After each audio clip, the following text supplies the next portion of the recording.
Hello again, Louisiana, and welcome to the Fantasy Roundup for Week 6 of the 2021 season. I'm Zach Ewing with Spencer the Guru Urquhart, and we are here to talk about last week's fantasy exploits, talk about the coming weeks, things you could do to improve your chances of winning, and we're even going to talk a little fantasy basketball, which is right around the corner, Spencer. So an exciting week, and really, this might have been the best week of the season as far as big-time fantasy performances, which is awesome if they're happening for you and not so awesome if you have to sit and watch your opponent's point total roll up on a Sunday or Monday night.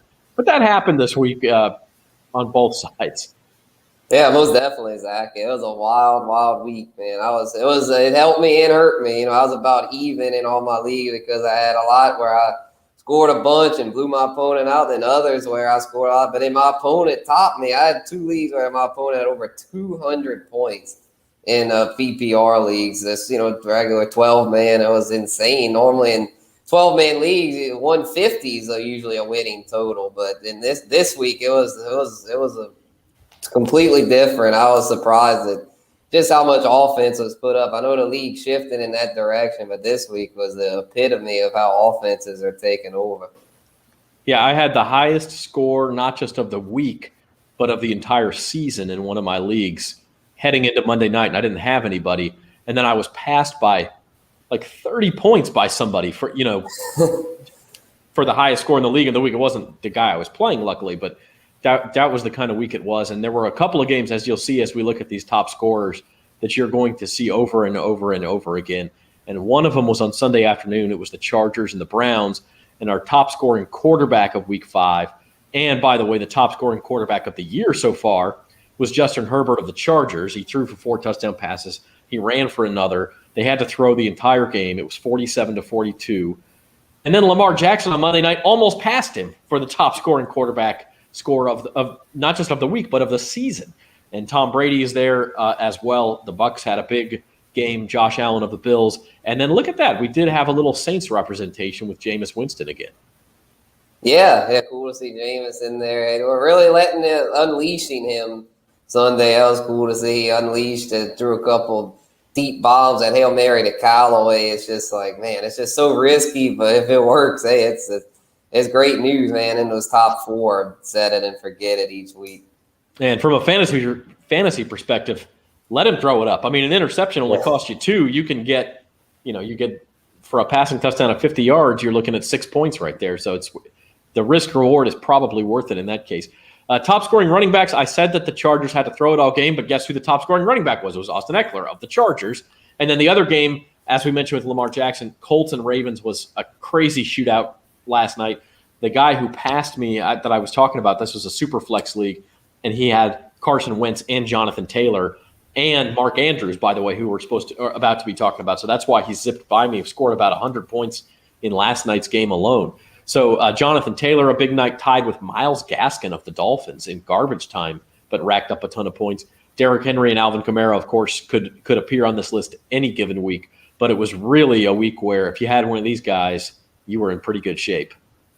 Right. Yeah, the Eckler, Taylor, Henry, Kamara. Yeah, we know what we're getting there. Those are all stud options. Gaskin, though, a big surprise, man. Gaskin had struggled to start the season last week. Looked like almost he had gotten benched, but it was good to see him bounce back this week in a big way, especially for those in PPR. He caught, I think it was 10 passes. So when they get a good matchup this coming week against Jacksonville, so it looks like Gaskin might be getting back to being fantasy relevant.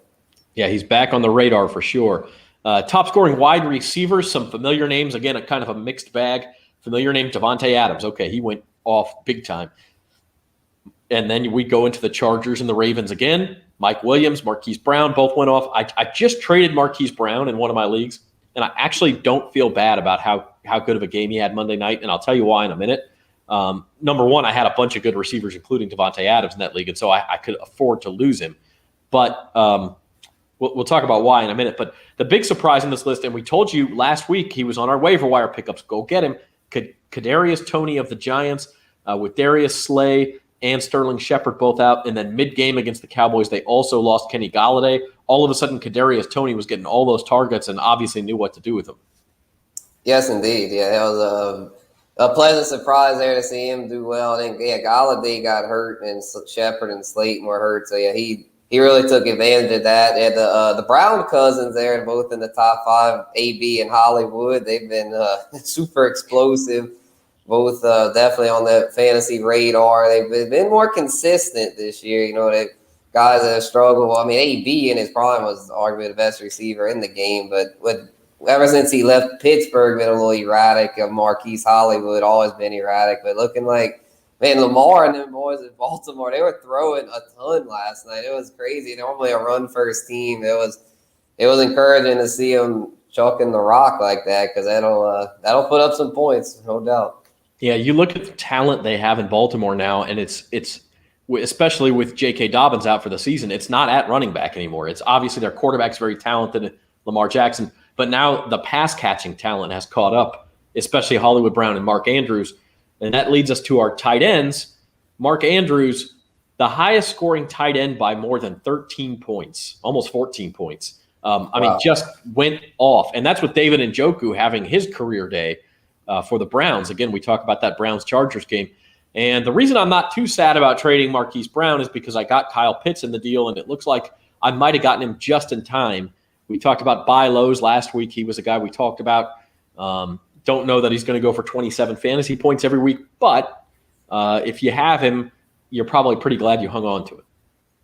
Yeah, most definitely. Yeah, he's been off to a slow start, like we had mentioned, but he had his breakout game. I kind of saw it coming, with Calvin Ridley being out. I figured this is a prime opportunity for him to showcase his ability, and he did, thankfully. So he's, I think he'll be a top 10 tight end moving forward. It was great to see Dawson Knox continue it too. I'm thinking he's a tight end one. He's been on my waiver radar for a while. It won't be a waiver wire pickup this week. He's picked up in almost all the leagues I'm in, and rightfully so, because he's a stud, man. I have a few shares there, so he was the leading receiver in Buffalo, and what's a deep receiving core there. So it's good to see him keep that up. And Njoku, I hate to say it, but I think that's a fluke, because it's too many mouths to feed there in Cleveland at the tight end position. But Andrews, man, what an animal!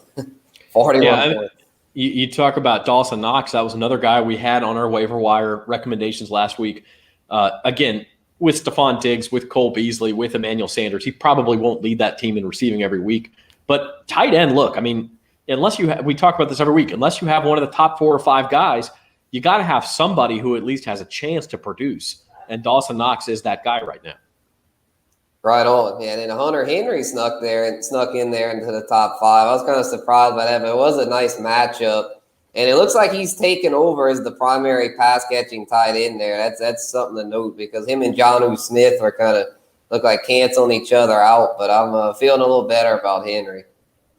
Yeah, so Hunter Henry, and we'll talk about him more in a few minutes. Time to name our fantasy stars for Week 5, and their names we've already talked about. But Spencer, you went with Justin Herbert, and again, this was the best quarterback score of the season. You love to have your quarterback in a shootout, but this guy is in the MVP conversation, frankly, and that's not just this week. Yeah, man, he is just killing it right now. He got off to a little bit of a slow start for his standard. He set the standard high, but yeah, he's back into putting up elite numbers. He just does it all. He can do it. He can make all the throws. He can hit the short throws, the Eckler, the intermediate throws, the Keenan Allen, and the deep balls to Mike Williams. So I mean, he only really uses those 3 guys. He might sprinkle in Jared Cook and Guyton and the other tight ends a little bit, but he has those big 3 weapons, leans on them, knows their strengths, and he's really almost in a way, like, I want to say revolutionizing the quarterback position, but he's got a shot to really push, Mahomes, Allen, those other elite young QBs as far as being the best in the business, potential MVP. So yeah, he carried me to victory in multiple leagues this week. Glad I went with him there. He went a little later than like the Mahomes and Allen, so I felt like he was a good value. I wasn't scared of the sophomore slump thing, so he's just a different breed, man. No, I mean, I think you hit the nail on the head there, Guru, because we talk about who the next crop of great quarterbacks is going to be, right? Like Drew Brees is retired. Aaron Rodgers, he's obviously still elite. Same with Tom Brady. but they're on the downslope of their careers. Peyton Manning is retired. Well, maybe Tom Brady's not on the downslope of his career. Maybe he just doesn't have a downslope. But he is 44 years old. At some point, it's going to end. So who are the next crop? Well, we know Mahomes. Last year, we got to know Josh Allen. Tua Tagovailoa was drafted real high. We had all the guys drafted high this year. Your Justin Fields, your Trey Lance, your Trevor Lawrence. And maybe those guys will get there. But right now, for me, if you're looking for number 3 behind Mahomes and Allen, it's Justin Herbert. And heck, he may be passing him the way he's playing. He can make every throw. He can run when he has to. He seems to manage the game well. He doesn't make a ton of mistakes like we've seen Mahomes start to make and like Josh Allen has made. So he's right there with anybody. Yeah, and Kyler Murray and Lamar Jackson up there too. But Murray hadn't been running as much the past couple of weeks, and then Lamar is he put up the big numbers, but he almost cost him the game last night with those fumbles. So I mean they're both right up there too. But Herbert, I'd say that's probably the top 5 with Mahomes, Allen, Herb, Jackson, Kyler. It was an exciting young crop of quarterbacks. No, you're right. You should mention those guys, and you still have some guys who aren't really young anymore, but a Matt Stafford or a Dak Prescott who are elite fantasy weapons as well. But those 5, if you have one of those 5, you're really excited, especially if you're in a dynasty or a keeper format where you can keep those guys for a while. My fantasy star for week 5 came from last night. It was Mark Andrews. And this was one of those things where when the running game got shut down, when the Ravens needed yardage last night, or when they needed a 2-point conversion, as you can see there at the bottom of the screen, it was Mark Andrews. I mean, he was open all the time. Even when there was somebody on him, he was able to use his body to keep himself open and catch passes. 11 receptions, 147 yards, the 2 touchdowns, the 2 2-point conversions. I mean, I don't know how many leagues this guy won or how many matchups he won last week in different leagues, but it was a lot. And we talked about Herbert being the top scoring quarterback of the season. This was the top scorer by a tight end this season by 12.7 points. The only other, the second place was Rob Gronkowski way back in opening night against the Cowboys, had 29 points. So, we're not just talking about a matchup winner. We're talking about possibly the best tight end performance of the season. Yeah, he was incredible. That was great to see it because he had been a little, Andrews is somebody, he's a fringe top 5, and it's like, is he an elite guy? It's like he's always kind of on that borderline because they weren't ever a high volume passing attack in Baltimore. But with the running game not being as good, this might be the year that Andrews cracks into that first tier, with Kelsey and Waller with Kittle. I mean, Kittle, man, I'm about had my fill of Kittle. I don't think Kittle's in that elite tier anymore. He's just too can't stay healthy. Prone. Yeah, can't stay healthy. The offense is sputtering. So I think it's all. And even Hawkinson lately has been struggling. I was a big Hawkinson truther, and I still believe in him, but he's not. I've got to be real. He's not tier 1 right now. So I'm thinking Andrews, he can keep this up. He'll be that next guy in that group because I love Dawson Knox, but like we had mentioned, they have a lot of other options there. Baltimore. Yeah, they got Hollywood Brown, but Andrews is the guy that is more the target hog there. So obviously he won't score 40 every week, but it's really encouraging moving forward that they're really unleashing that Lamar's arm. They're letting him do more than run and do read option stuff. Yeah, 400 yards passing last night. I mean, I think there are people who never thought Lamar Jackson would throw for 400 yards in a game, and that in a game where they're down by 16 points, it's over. A lot of people would say, that's a running team. They're not a comeback team. Well, he proved them all wrong, as he's been doing really since he entered the league last night. So let's turn the page. This is the Fantasy Roundup brought to you by Bet.NOLA.com and Caesar Sportsbook. I'm Zach Ewing with Spencer the Guru Urquhart. Turning the page from week 5 to week 6. Today is Tuesday. It's waiver wire pickup day in most leagues. Spencer, week 6, you cheated a little bit, man. I got to get on you. You went with a guy who's 35% owned. But we'll let it slide. Who are your waiver wire targets for week 6? Yeah, I forgot it was 25%, right? It was 30%. Oh, it's 30. Okay, yeah, because I know I do some other shows where it's usually 50, but then I know ours we try to keep it a little stricter because we all can really find the diamonds in the rough there. So we'll I'm excited about this week because they've got a lot of potential league winners out there. Darrel Williams. I lost Spencer there for just a second. But Spencer we let it slide. Hunter Henry, look, he's 35% owned.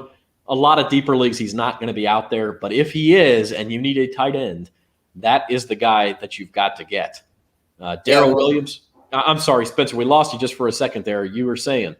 Oh, okay. Yeah, I was saying, a lot of times, like, I got a little mixed up there. I think a lot of times, usually if it's below 50, but yeah, they just didn't really have a whole lot of tight ends. And yeah, Henry looked like definitely the best guy if you were in need of a tight end. And then, I was saying it's a good week for if you need to target some guys on the wire. I know this is the first week of bye week. So, I mean, you get Darrel Williams there, Clyde Edwards-Helaire out injured. So he's a guy that's a great addition for this week. And for the next few weeks, kind of like Damian Williams last week with Montgomery going down. Clyde, I think, a similar injury, MCL or meniscus, something with his knee. He's going to miss multiple weeks. So Darrel Williams is my top added running back. And then Kadarius Toney, we had mentioned him.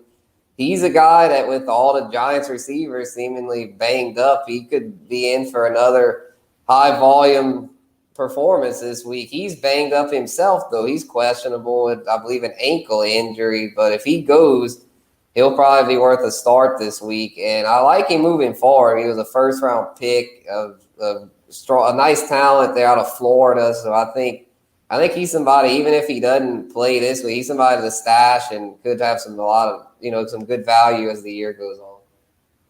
Yeah, absolutely. I apologize. Maybe it was me who y'all lost back there for a second. But anyway, those are Spencer's waiver targets. On a similar vein, my top target this week is Devontae Booker. Saquon Barkley appears to be out at least for a couple of weeks. It's a low ankle sprain, so he may be back in a couple of weeks. But look, if you need a bye week fill-in, or if you're a CEH owner, or if you're a Saquon owner, or maybe you didn't get Darrel Williams last week when David Montgomery went out.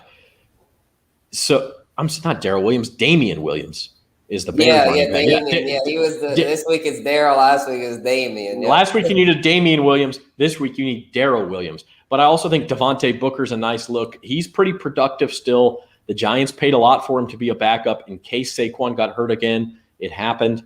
Booker looked pretty good against the Cowboys, so go out and get him. And then I went with Amon-Ra St. Brown from the Lions. Still some injury problems there. Tyrell Williams not supposed to be back yet. Quintez Cephas is still out. So St. Brown got, I think, 9 targets last week, 8 or 9 targets in an offense that is frequently playing from behind. So you need some help at receiver. I like Amon-Ra St. Brown. And then David Njoku. Spencer, I know you said, maybe a fluke performance, but I also think there may have been some chemistry there developing between him and Baker Mayfield. And the guy is talented. So if you do need help at tight end, it wouldn't be the worst idea in the world. If you're starting a Jared Cook or a Dallas Goedert or somebody, maybe David Njoku is worth a look.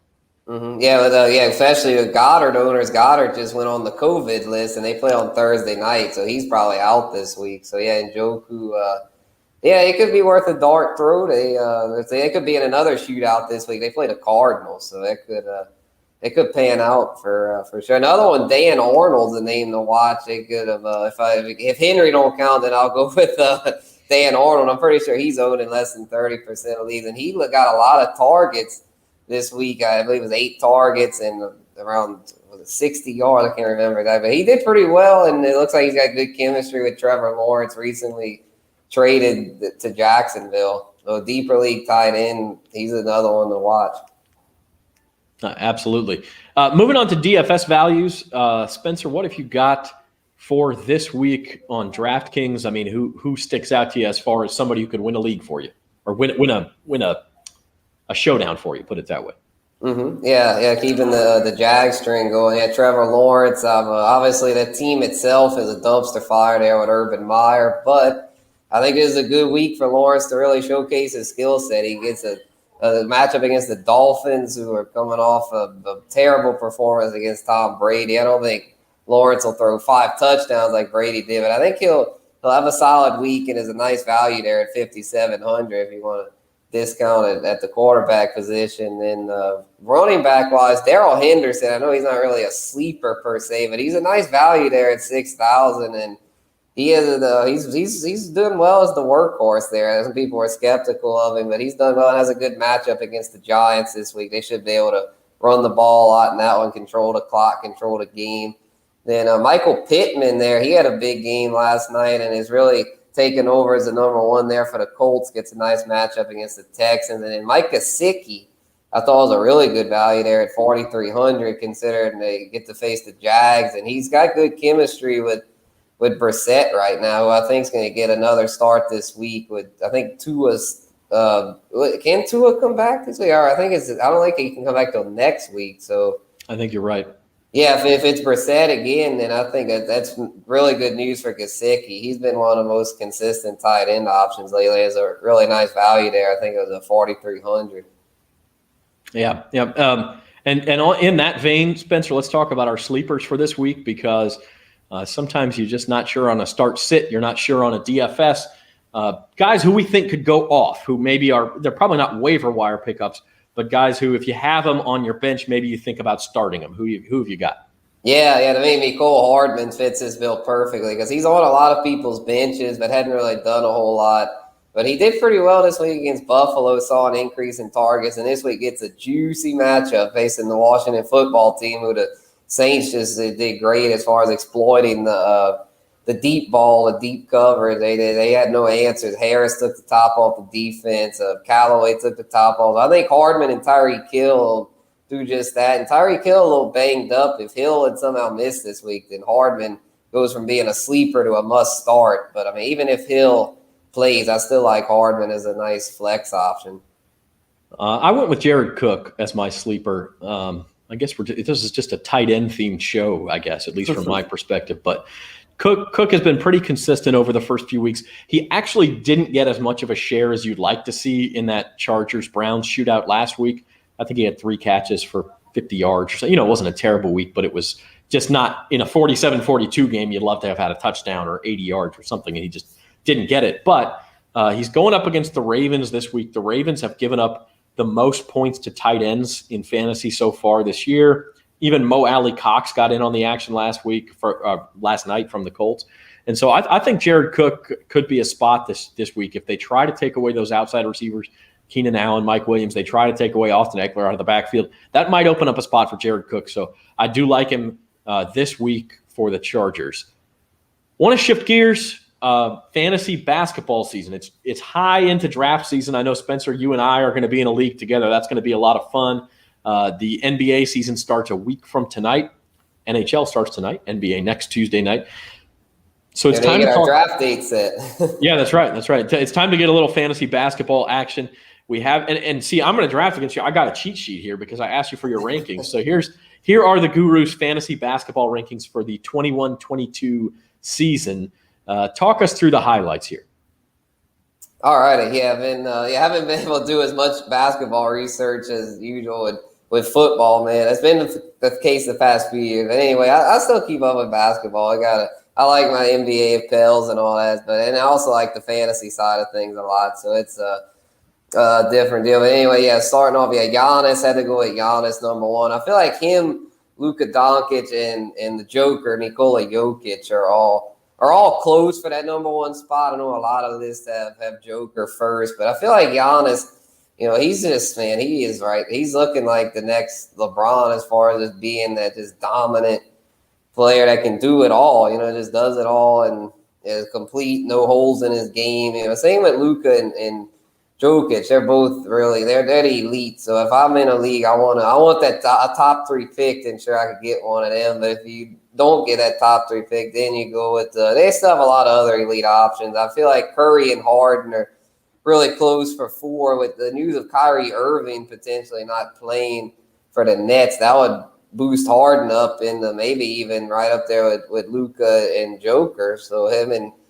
Curry, though, I feel like will be fighting for that 4th spot. And after that, you got KD, Dame, Jason Tatum, Bradley Beal, Joel Embiid, all elite guys. Kevin Durant, I know a lot of people might be gun shy after last year as him not playing as much as we thought, but I think this year he's even healthier. I think he's 2 years now removed from the torn Achilles, so I don't think there'll be as much load management there, which is why I like a lot of these guys. Like Dame is a gamer, he plays. Jason Tatum plays. Bradley Beal plays. Even Joel Embiid has gotten better as far as playing, because nowadays with fantasy hoops, you really got to monitor that load management. If you have guys that are going to fall victim to that, then that that can really hurt, because you want to take stars, but if they're not going to play, like Kawhi Leonard he's going to miss most of this year. But for example, last year he was great on a per game basis, but with the load management, he wasn't worth a first rounder. So it's that's why LeBron and AD aren't on there, because I feel like the Lakers are going to probably do a lot of load management with them getting older and having their share of injuries. Yeah, and LeBron simply doesn't play as many minutes when he does play anymore because they want to keep him fresh. So availability is a skill, is what you're saying, and you need guys who are going to be available and are going to play. And so a lot of lists, like Paul George will be in the top 10. He's another guy who may be a little bit susceptible to load management. Maybe not as much this year just because of, as you mentioned, Kawhi Leonard won't be playing. So it will fall to PG a little bit more to lead the Clippers to some victories. One thing, bring that list back up one more time. This is amazing. This is not really a fantasy-specific observation, but the top 3 guys on that list are all European. And you would not have seen that in the NBA really at any other time in its history, where you're talking about 3 of the most elite, versatile, and fantasy-specific MVP-type guys in any given season. And really, there are the winners of the last 3 MVPs, I think. Giannis twice and then Jokic are all European guys. Yeah, definitely, man. They've it's kind of like a movement, I guess, as far as being that more complete player, as far as like having that skill set to do it all, the 3-and-D score and all that. Yeah, they do it all, man. It's cool to see. They're all really fun to watch because they've just got that complete skill set. Yeah, absolutely. I think I just noticed I spelled Giannis Antetokounmpo name. I finally learned how to pronounce it. I didn't check the spelling. That's my bad. I think I left an N out, or I put the N before the K. It should be after the K, I think. So my bad, Giannis. If he's watching, I apologize. Fantasy basketball sleepers, Spencer. Who have you got as far as guys who, maybe are further down on draft lists and draft boards and things, but could really help people win leagues this year? All right, yeah. The first one I went with was RJ Barrett, because I feel like he's somebody that, the Knicks, they have other, like Julius Randle's their main guy, but I feel like RJ's a guy that's just steadily getting better. He was a high draft pick, the same draft class as Zion and Ja Morant, so he doesn't get the attention that they do. But I still believe he's got star potential, and he's getting better. He's still not at that level, but he's getting better and better, and it'll be his 3rd year. I think he could really take a big step forward there. And then Evan Mobley, the rookie there for the Cavs, I feel like he's got a great skill set for fantasy. A 7-footer can do it all. Some people are saying he's too one-dimensional, but from what I read about him and saw him, he looks like he's more than that. I think he's somebody that could really do well there, fill the Kevin Love role, will be a complete player right out the gate. And I'll throw another name out there, and I don't know if this is certainly not a deep sleeper because he's probably a 2nd-round pick, but Michael Porter Jr. I feel like is due for a big scoring breakout. Doesn't offer a ton in the rebounding category, but he is going to fill up the other parts of the stat sheet. And he'll get a few rebounds, but the guy's a big-time scorer. I think he's going to play more in Denver, and that could be a look also. Yeah, that's why I didn't take Jokic first. That was a part of what factored into that. Him and Aaron Gordon being there was part. I think Jokic will still score a lot, but I don't think he'll score quite as much as last year with both of them in the fold. Maybe more assists though for Jokic. The man is a master passer out of the post. Right? Yeah, it's crazy. Well, hey, we want to wrap things up, but first, if you do have any questions throughout the week, fantasy basketball drafts, fantasy football waiver wire pickups, start sit questions, the whole gamut. Spencer the Guru is on Twitter and Instagram. You can check him out there and ask him any questions. Spencer, you had a good question this week you'd like to give an answer to on the air? Yeah. Let's see. I just got one in. Is Najee and McLaurin worth giving up for CMC? Yeah, that's tough. I haven't even answered him yet because I'm still thinking about it. I would say no, honestly. Though I think Najee's an elite RB1. He's up there.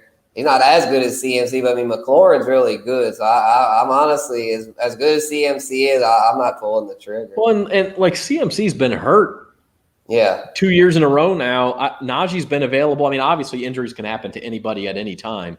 But if we're trying to say which one of those two guys is more valuable throughout the rest of the year. If we know they're each going to play 10 more weeks, it's CMC by, a decent amount but not by a ton. But if you factor in the fact that Najee may be more likely to play, those guys are almost even. So I'm not giving up Scary Terry in that deal as well, unless I'm getting something else in return. So now I'm with you there. I think I'd decline that. Mm-hmm. Yes, indeed. And one more thing about fantasy basketball I'd like to touch on with the Zion. I love Zion. I think he's worth a high pick, but not a first rounder. All the Pels fans listening, I know he's a star in the making. He's gonna have a nice year, but not worth a first rounder. I don't feel like coming off foot injury. Just a little. The health concerns are a little. It's just, to me, I can't pull the trigger that high. I just can't do it. Not going to help you in 3-pointers. So he's not an all category type guy like some of those first rounders are. So I agree with you there. Be careful. Draft with your head, not with your heart, as always. Yes. Yes, indeed. That's a good note to end it on, Spencer. We appreciate your time. That's Spencer the Guru Urquhart. I'm Zach Ewing. This has been the Fantasy Roundup. We'll see you Thursday for At the Book with the football weekend betting preview, and then again next week here on the Fantasy Roundup.